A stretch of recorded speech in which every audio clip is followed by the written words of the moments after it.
You know what? I've been asking this wide receiver question for a couple of weeks, really. Like I've been thinking, like Julio Jones was on the market. Of course, there was DK, there was Debo, there was all these guys. But sometimes the answer to your question is right in front of your face.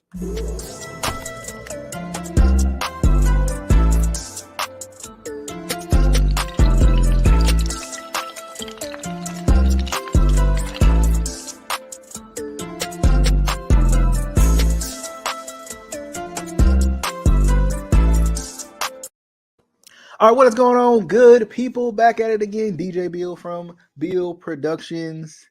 As we get ready, Flock Nation Speaks, episode 16. I'm blanking on some names. Who wears 16 in the history of the Ravens? I got to think about it. I think last week we had Ryan Mallett out there. Ryan Mallett out there. Let's see if we can take a trip down memory lane real quick. This is number 16. Number 16, the 16th episode, Flock Nation Speaks. Of course, you know, if you've been here for a minute, if you've been here for this crazy time in Flock Nation Speaks, as always, you can watch us YouTube. I'm thinking about dabbing a little bit in the Facebook too, just in case, you know what I mean? Just throw it out there, just throw it out there. If they don't catch it, they don't catch it, okay? Ironically enough, we talk about wide receivers. But two, you can listen to us, Spotify, Apple Podcasts, Anchor, etc., probably several other different platforms than I can even think of. But what is going on, good people? Back at it again. I got a question of the day. I definitely do. I'm back with it. Okay, I'm back in full effect this week. All right, I'm back in full effect this week. Okay, episode 16, Tylan Wallace. There we go. Here we go. We getting some people right. Tylan Wallace. Who I hope is gonna make a big impact. Maybe, maybe he'll be a guy that we talk about a little bit more, man. Maybe he'll be a guy that we mention a little bit more this season, because I think the potential might be there, man, for these receivers. But we're gonna talk about that here in 1 second. I'm gonna adjust a little bit because I don't know what's going on with the rattling, the shaking, and the rolling, but we ain't Elvis out here. But look, here's the deal. Question of the day, because I ain't done this in a minute. And I missed it, okay? This was my time to connect with y'all a little bit on a personal level before, we get into the serious stuff, okay? First things first, does pineapple go on pizza? This is the age-old debate, man. This is the age-old debate. And you know what? I have came to the dark side, okay? I came to the dark side. And that don't mean I like pineapple on pizza. No. That's funny. No, that's not what I meant. I understand, okay? I'm an understanding person, okay? I understand why people would like that kind of sweet and savory type of feel on pineapple on pizza. But at the end of the day, you gotta be completely insane to like pineapple on pizza. Because I can understand like having that sweet and savory aspect of it, right? I get that, like, because I know a lot of people like that. Maybe, and if you got spicy pepperonis on there, that little sweet might kick in like that. But let's, switch it back around here. But here's my thing. If you want it sweet on your pizza, why go so extreme to get pineapple? And it ain't never like fresh pineapple either. It's always like the canned pineapple, which is not even nearly at the level that that your regular, your fresh pineapple is. So why don't you go with a maple glazed bacon or something, a honey glazed, that honey ham, right? See, I'm a meat lovers dude. That meat lovers pizza, that's the one right there. That's the one up here. That's the one up here, okay? The meat lovers pizza, I do enjoy a good pepperoni and bacon. That's a good one too. But I mean, pepperoni and sausage still good, you know what I mean? But pineapple, I mean, come on, guys. Y'all know this, man. Guys, gals, all y'all know this. Pineapple does not belong. Like of all the pizza toppings, like I've seen people put noodles on pizza. I've seen people put buffalo chicken on pizza. There's those dessert pizzas and all that. Now maybe you can put some pineapple on dessert pizza, because I can see like a peach cobbler pizza or something like that. But like in the function of like original pizzas, Pineapple just don't go, Doc. Pineapple just doesn't go. It doesn't make sense. Don't do it. Please. Just stay away. Stay away. That's my icebreaker for the day. Pineapple does not go on pizza, but leave in the comments what you think, along with, if you do care about the discussion that we're about to have, be sure to leave it all in the comment section. So, episode 16, man, it's been crazy. We got the news about Deshaun Watson yesterday, being out for 11 games, which I think is a crusher for the Browns. Be sure to check out the last episode. Should be the video right above this one, or maybe below this one, depending on where you're looking. It's gonna be the video, right. They're gonna be next to each other. Okay, right next to each other. I think the Browns are cooked. I really do.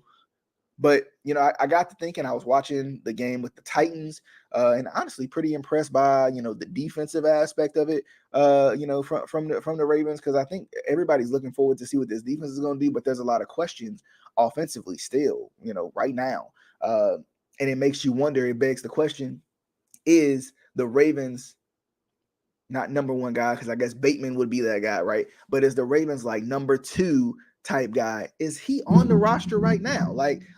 Is that it? Because here's the deal, right? It's been a minute since the Ravens have had a receiver that can kind of instill fear. And I think a lot of people are feeling so good about what Shamar Bridges did, man. Going up and grabbing the jump balls, those high point throws, man. I think a lot of the Ravens flock, a lot of the flock nation is feeling like, man, like, I want to see what, I think we finally want to see what the young guys are going to do. And it's interesting because for me, I have been one of those people that have been like, let's give these guys a chance. I said it last year. If you are not going to take a chance on a wide receiver in free agency, at least you got to at least put the people that are on the team on the field, right? You got to at least show me what James Prochet is going to do. Show me what Devin Duvernay is going to do, right? Show me what a Tylen Wallace is going to do, right? Show me what a Miles Boykin is going to do. But if you're not giving these guys any chances, how are we as fans supposed to see him? But also, how are the defense supposed to be like, okay, that boy Tylen right there, hey, he a beast. I'm gonna have to try to lock him down, right? Oh, that boy Bateman over there, okay. Because here's the thing, Mark Andrews is like the stud of the group right now. It's probably Andrews, and then Bateman is like right under him because everybody's expecting him to take that step forward because there's no Hollywood anymore. So him filling in where Hollywood is probably what the Ravens needed anyway. Instead of going to get the speedy guy, they probably needed a guy like Bateman, right? They needed that like number one fit, right? They needed that number one guy. Like Hollywood was the number one receiver, but at the end of the day, he was still like a deep threat more than anything. He wasn't going to be catching it between the numbers. He wasn't, even with like the screens. I've heard a lot of people talk about this. Like with the screens, he would kind of run backwards and then forwards and then side to side. Like, he was doing a lot of juking and driving, but won't really, getting upfield. Didn't really like to take contact. That was Hollywood's biggest criticism, I feel like, for the Ravens, besides like the drop balls and everything too. So I think now you're looking at a fresh start, right? You look at the preseason game. Shamar Bridges played well. Malachi Polk played well. I feel like I'm missing one of our young receivers. I think that's why the preseason is so important, because we've seen last year, we saw what Bateman could do, even in the little bit that we saw him, right? Of course, we know what Mark Andrews is going to do. We've seen a little. Here's the thing: we've seen a little bit of Duvernay, right? He hasn't been used probably as much as he should have, but we've seen a little bit of Duvernay. We've seen a little bit of Prochet. But I think that's why the preseason is so important too, because there's so many wide receivers on the roster right now. First things first. But secondly, it's to see like who is going to stand out. And right now, for example, right, Shamar Bridges is standing out, right? Shamar Bridges was dogging. He was dogging the Titans, and how much can you read into it? It is preseason, but it's NFL on NFL talent. So at the same time, you got to read into it a little bit, right? You got to read into it just a little bit. You got to see what's going on, right? So, and that's why, like, I feel like the receiver that we're looking for might be on the roster. They just ain't been able to see the field long enough or consistently enough, or been able to build a chemistry enough to see like this is the guy that we need. And it brings me back to like it's been a while since we had like a dog receiver. Like, of course, Anquan Bolden, I think, was the one that probably made the most impact. He was the guy that was like, this man go. I mean, like literally, like if you go back and watch his highlights, probably, I mean, throughout his career, really, but especially I remember a lot with the Ravens, he would catch guys' arms and the ball, right? Like he would catch you trying to defend the football and the football at the same time. Like Anquan was an absolute beast. And then you got a guy like Steve Smith, who I think, because of the injuries, I don't think we got to see the type of dog Steve Smith could have been for the Ravens, right? He was getting a little older, and the injuries were kind of catching up to him a little bit because he had a pretty serious one. I can't remember. I think it was Achilles, if I'm not mistaken. And, he was another one of those guys that kind of brought that dog mentality. But it feels like, especially drafting wise, the Ravens ain't never really had like that dog receiver, like that tough, physical, like, I'm gonna outfight you for the ball type of receiver. The Ravens have not really been, and like, we can go back to the history of what the Ravens have done. Like, they, in terms of wide receiver and developing wide receivers, I mean, rarely ever have the Ravens had that like high point, go up, grab the football, bring it down type of a guy. And Shamar Bridges showed something that the Ravens have been lacking for years. Like the Ravens probably haven't thrown a back shoulder high point throw since the Super Bowl when Joe was throwing it to Dennis Pitta and Anquan Bolden. Like, that's wild to me. That's wild to me that you ain't gonna at least give them the chance. The chance. I always used to love, man. I used to love the throw that Peyton Manning would throw. I think he used to throw it to Marvin Harrison, if I'm not mistaken. But they had a signal they would run. It was a signal. Him and Marvin knew what it was, right? He would give that signal, and Marlon would run to the back pylon, right? He would run to the back pylon. Peyton would throw it to the back pylon, right? He would lead him to the back pylon, and he would go up and go grab the ball. And I always loved that play. I always loved the back shoulder throw. Aaron Rodgers is one of the best at it, when it comes to the back shoulder and stuff like that. Like, I always loved the back shoulder throw. It's a good time and throw. If you off, like, it could be a pick, right? But it's one of those trust throws, man. And we probably saw more high point jump ball throws between Dez Bryant posting them from the practice field and what we saw last Thursday with the Titans than we have in quite some time. And it never has really made sense to me why we haven't, especially in the red zone. I ain't saying you got to throw them all the time. I ain't saying just go out here and throw 50-50 balls, as much as you can. I'm not saying that, right? I'm saying, why don't we go out here and we throw in the red zone? Let's throw the football. Let's high point the ball and give our receiver a chance to get it and nobody else. Because it's interesting, like, the Ravens have picked up guys with that type of potential. Let's think about it. They drafted Miles Boykin, right? He was one of those guys where he was a big body receiver. You hoping you can throw it, high pointed to him, and he can come down with it or whatever. Same thing, they picked up Anquan. They picked up, Dez Bryant was one too, that, that's what he was known for, going up and grabbing the football, going up and fighting the football away from a receiver, away from a corner, right? He was known for that, right? Like Dez, that's why I was so excited, man. I was so excited when we got Dez, man. Like I probably read way I probably read way too much into the Dez Bryant signing, dude. I was so excited when we got Dez, man, because I was like, Dez gonna bring that dog mentality. I remember I sent in the question from subscribers submission for Engraven's channel, one of my favorite Ravens YouTubers. I sent it in and I was like, is Anquan Bolden? Is Dez Bryant the next Anquan Bolden?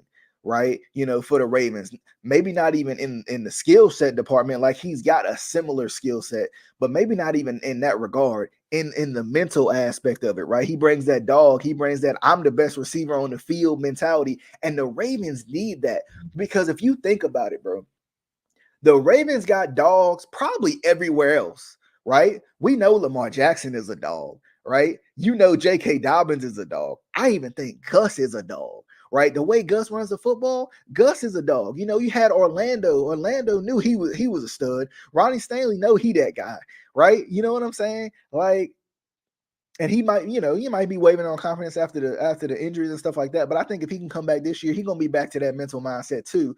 Like, okay, I'm that dude. I am that left tackle. I am a left tackle, right? So, and then two, on the defensive end, I mean, the Ravens have always had dogs on the defensive end, right? The Ravens, I mean, you can go back to T Sizzle, Ray Lewis, right? Even now, like looking now, Marlon knows he's one of the best corners in the league, right? Marcus Peters knows, he's one of the best corners in the league, right? Deshaun Elliott was a dog. The way Deshaun Elliott hit people, that boy was fearless. Like he came up and cracked Derrick Henry in that second game. It was the second game, right? Or was it? It might have been a regular season game. Deshaun Elliott came up and met him right in the hole. Like did not care. Deshaun Elliott was a dog. Deshaun Elliott deserves his flowers, bro. Deshaun Elliott deserves that's a dude right there. Deshaun Elliott is a dude that deserves so much credit. I can't remember where he went to. I really can't. I can't remember where Deshaun Elliott went to, but that man deserves so much credit, bro, because this dude came in having to take the place, right? This dude came in having to take the place of the Lions. That's right. This dude came in having to take the place of Earl Thomas, right? A legend. Like Earl Thomas at this point was was one of the legends of the Legion of Boom, one of the best defenses we have seen in quite some time, right? Like Earl Thomas was a beast, and we was hoping to get that out of him. And Deshaun Elliott came in as a guy who had during his career been riddled with injuries. Like Kenny, there was doubt all over him. And he came in and stepped in and did exactly what he was supposed to do, right? He took the job and ran with it. That's what Deshaun did, man. Deshaun deserves so much credit for the dog mentality that he brought to the safety, back to the safety position for the Ravens. Like he deserves, right? He deserves all the credit in the world for what he did. Like that was a guy, like I was a little bit back and forth on, should we keep Deshaun? Should we not keep Deshaun? Like, and I get it. They picked up Marcus Williams. So it kind of, it sent Deshaun out the door. But I mean, like I said, Deshaun deserves all the credit in the world, bro. So there's back to it. There's always been dogs on the defensive end. Like we know the Ravens are run game and defense, right? There's always been dogs on the defensive end. Like you said, even like we were saying, even right now, right? There's dogs on the Ravens defense, right? You think Kyle Hamilton is not a dog? Like I don't think we know yet. We don't know at the NFL level, but I think he's got the confidence to bring that dog mentality. He's a ball hawk. You know what I'm saying? Marcus Williams. You think he ain't got a little dog in him, right?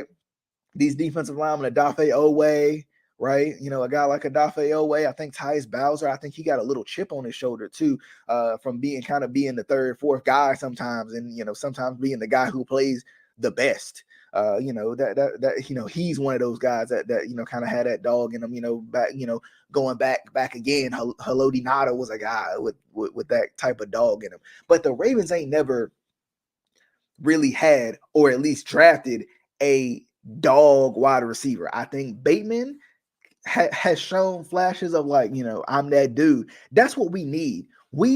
The Ravens need a receiver that literally is like, I'm that dude.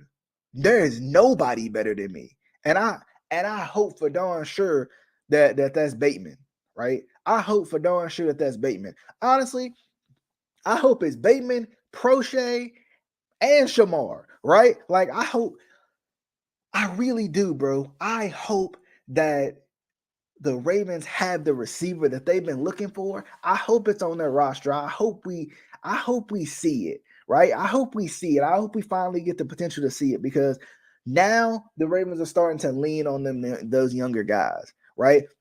They're starting to lean on those younger guys. They didn't sign a veteran. They didn't sign a guy who was, has been established, has been in the league, has done things, did this, done that.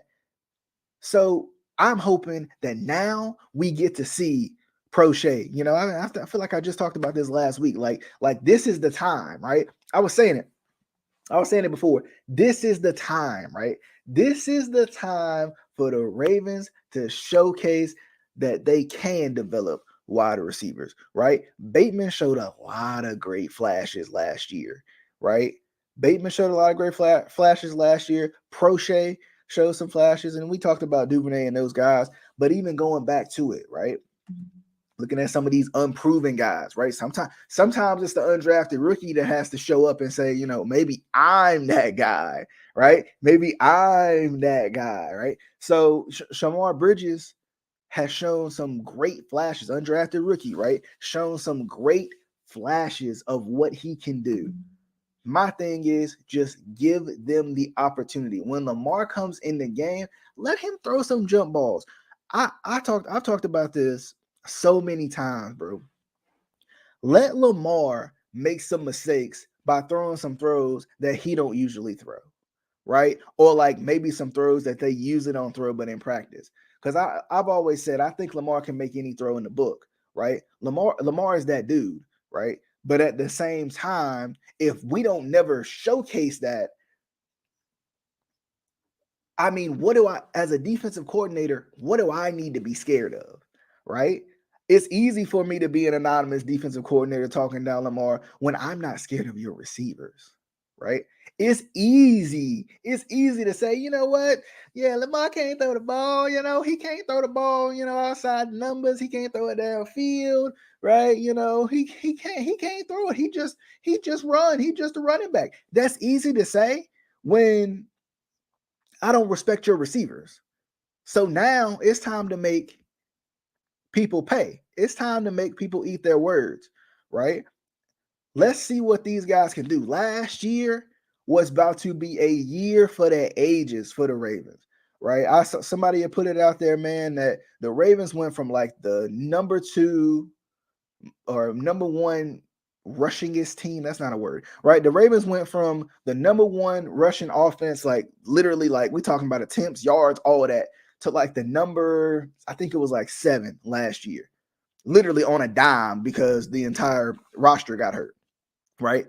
And that's why Lamar was putting up such ridiculous numbers in terms of at least yards, because they had to flip the script and start to do things that probably they weren't really accustomed to doing, weren't really wanting to do, because of the talent and whatnot. So the potential is there. We saw it. I mean, we saw it last year. I mean, Lamar, in the Colts game was one of those that you like, this, unless you just don't watch football or you don't know it, Lamar can sling the ball around. We all, we've seen this. We know this, right? So with that being said, I want to see the Ravens do a little. I want to see the Ravens take some more chances. It like last year was one of those things. Was one of those times where I think Lamar took more chances than maybe he should have. But I would rather you throw a jump ball to a guy like Shamar Bridges, Malachi Polk, if he get in, if he make the team or whatever, right? I would rather you take some chances on some of these guys and see what they can do, as opposed to playing it conservative, playing it passive, not trusting your guys. And then now we don't know, because I've been saying it for years, bro. My thing is, at the end of the day, how are you going to showcase what your receivers can do if you're not utilizing your receivers? When Patrick Ricard is sitting in the slot on a play call, how am I supposed to know, like, okay, dang, Bateman is that dude, bro? Bateman is like that. How am I supposed to know that? How am I supposed to know that Duvernay is like that? Prochet is like that. Shamar is like that. Malachi is like that, right? Tylen Wallace is like that. Like, how am I supposed to know that these guys are like that if you don't give them the opportunities to show it? That's the biggest thing. You got to give them the opportunities to show it. And we still hoping this offense grows up. But, in terms of like, I think we got the pieces to run a lot of different offenses, right? We got the pieces to be a little bit more pass heavy, to be a little bit more 50-50, right? To be a little bit more 60-40 type feel. But I think they got to showcase it. Like, there's so much potential. I was saying it before. I think the Ravens wide receiving core is probably the most unproven, probably in the league, but definitely they're the most unproven when it comes to the AFC North. You want to downscale it a little bit. They're definitely unproven. That's something there's 1,000-yard receiver and he's a tight end. Right. So that's the thing. Like, this is a young roster, but you can break off the scene. Jamar Chase showed that. Justin Jefferson showed that, right? I'm sure I'm missing somebody, right? I'm sure I'm missing a ridiculous receiver. I think Van Jefferson did some pretty good things his first couple years too. Like, I'm sure I'm missing receivers like that broke off, their first season. T. Higgins showed great flashes. Tyler Boyd, another guy, showed great flashes. Even like factoring in Juju, like with the right pieces around you, you got everything that you need. Tyreek Hill, another one who found, you ain't always got to be the most veteran, experienced guy to make an impact, but you do got to be utilized. You do got to be utilized. And I think the Ravens have their receiver on the roster. I can't necessarily pinpoint who it is. I know Bateman's going to be that guy, right? I know Bateman's going to be that guy. I know Duvernay has potential. I know Prochet's got potential. But then, like, that's the thing. Like, will they show it this season? This is the time to go ahead and showcase. You know what? It would be nice to see everybody be as good as we think Bateman is, right? I would love to see Bateman be as good as we think Bateman is, and even better, I would love to see Duvernay be that guy. I would love to see Tylen Wallace be that guy. I would love to see Prochet be that guy. I'm excited. I want to see what this young core is going to do, because the thing about the Ravens, as long as they healthy, they going to be in it, right? They going to be in it. Like we saw this last year, like even with an unhealthy team, the Ravens going to be in it. Now they healthy, got a weak schedule. The Browns got their schedule just got made tougher by the suspension. The Steelers don't know what they're going to do at QB. Like, things got easier for the Ravens in terms of on paper. Everything looks good on paper, right? So what would the Ravens do, right? What would the Ravens do? Who are they gonna keep on the roster? Who's gonna be the guys that they're gonna be like, okay, these are the guys we want to lean on, right? These are the guys we want to lean on. Like I said, I'm excited, man. I really am. I'm excited because now the Ravens are forced to showcase Prochet, right? They're forced to showcase Duvernay. Like, we've been hearing through the grapevine, Tylen Wallace, right? We've been hearing through the grapevine that these guys are good, right? We've been hearing through the grapevine that these guys are good, but we really ain't been shown that they can be that good yet. And I think too, like, it's almost perfect in a way because these guys got a little bit of a chip on their shoulder too. Because I think honestly, the offensive line is another big key in this whole piece, right? Lamar Jackson was sacked 38 times in the 12 games he played, right? Joe Burrow was sacked 51 times in, what is that? 15? Was it 15 games? He played 15 games? Yeah. Right? He was sacked 51 times in 15 games. That's not a huge difference. That's a 13 sack difference. That's not one game unless your offensive line is that terrible. But I mean, that's like two, that's like 2-3 games, right? Difference. And I mean, really, if you think about it, if Lamar plays more games, it's possible that, it's even worse than that. And Lamar's mobile, so he probably evaded some sacks. So that's the thing. If the offensive line can get back to where it needs to be, I think that's huge, man. I think if the offensive line can get back to uh even a semblance of what they were in 2019. Like, imagine if Lamar has time to throw the football and guys aren't just in his face and he ain't evading from the jump. Like, just imagine. I mean, imagine Ronnie Stanley being back. I don't know. Is Ben Cleveland and Tyree Phillips really fighting for this left guard position? I don't know what it is, man. I don't trust Ben Cleveland. I just don't, man.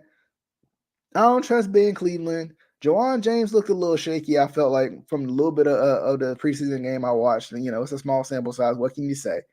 But I think, starting out, I think getting Ronnie Stanley back, don't rush him back, but getting him back could be huge, right? Getting him back, getting a healthy Ronnie Stanley back can be huge.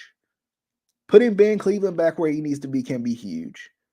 Tyler Linderbaum developing like he should, right? Developing like into the guy that we're hoping he can be, could be huge. Kevin Zeitler don't give up sacks. He at least didn't last year, right? So I mean, Kevin Zeitler's a beast, right? And then right tackle, who they pick up at right tackle? I can't remember who they picked up at right tackle. I'm trying to remember right off. I mean, because I know they still got Macari. I don't see him playing right tackle though. Let me look at the depth chart real quick. Because I know they picked up somebody at Morgan Moses. That's right. How I forget him? Morgan. I mean, and that's the thing. You got Morgan Moses and Daniel Falele. I can say it unless I'm put on the spot. Daniel Falele, who I think can be good too. My biggest thing, here's my thought process on Daniel Falele. Falele. My thing is I would work on footwork with him. Same thing with Tyree Phillips, right? These bigger guys, these guys who are just mammoths. Like Falele's huge. Tyree Phillips is huge, right? But these guys who don't have the lateral quickness all the time, but have all the power in the world, I would be jamming the whole footwork drill with them. Like get them faster on their feet, right? Get them quicker, that quick twitch, whatever they got to do to be able to protect, the outside edges. Because Tyree Phillips is a guy that I think could be okay, but I don't think he's fast enough to keep up, especially when it comes to the tackle position. That's why he got moved to guard last year. I think Tyree Phillips, honestly, is on thin ice. So that's the thing. I think at this line, adding in Morgan Moses, pulling Zeitler back in, Linderbaum. Shoot, I forgot about. Oh, that's right. They still do got Ben Powers and Ben Cleveland. So I guess it depends on who gonna win that job. I think Ben Powers is kind of the one they leaning on. Because I know they said Ben Cleveland was having a rough camp, if I'm not mistaken. I think he had a rough game too against the Titans. But we'll see what happens, man. I think honestly, man, I think the Ravens got so much potential this season. And for once, I think the luck of the schedule and the luck of the draw is kind of on their side. Considering the Browns are in a tough situation, right? The Steelers are almost kind of in a rebuild in a way. I mean, did the Steelers ever really rebuild? No, but you know what I'm saying. Quarterback is the toughest one to get back. So, we'll see what the Steelers do. And of course the Bengals will be back, but I want to see healthy versus healthy, what happens, right? And then of course having a weaker schedule because you didn't make the playoffs and you were last in the division, it's a blessing and a curse, because nobody wants to be last in the division, but it could be a blessing on top of that. But as always, I hope you guys enjoyed. I think the Ravens might have the receiver they've been looking for, man. It might be already on the roster, man. I don't know. As always, wanna throw this back up to you. Is the Ravens receiver that they've been looking for? Is Shamar Bridges exactly what the Raven needs? Exactly what the Ravens need. I think so. I think Shamar could be and it ain't even got to be Shamar specifically, but a guy like that, a guy who is fearless, who is not afraid to go up and get the football, right? Not afraid to take a hit in the middle of the field, maybe even deliver one, right? I think that's exactly what the Ravens need, and they've been looking for how long now, right? And I think the Ravens fans, like Ravens Flock Nation, has been craving a receiver like that, craving a guy like a DK Metcalf, right? Craving a guy like a Debo who, at least, he, he ain't scared to take a hit. Ain't none of that, none of that. But I think the guy that they looking for is on the roster. Prochet is a guy who will go up and grab the football, and Shamar Bridges at 6'4" is a guy who will go up and get the football. As always, you can listen to Flock Nation Speaks on Spotify, YouTube, Apple Podcasts, and see the clips on TikTok as well. So be sure to show your support. If you do like the show, be sure to show your support. And I can't wait to hear from y'all, see what y'all think, see how y'all feeling about everything, How y'all feeling about what the Ravens gonna do? If you a fan of another team, how you feeling about what your team gonna do? How you feel about what your team gonna do in respect to the Ravens? Whatever. So we'll see how this goes. As always, we'll see you guys on the next one. You know how it is. Until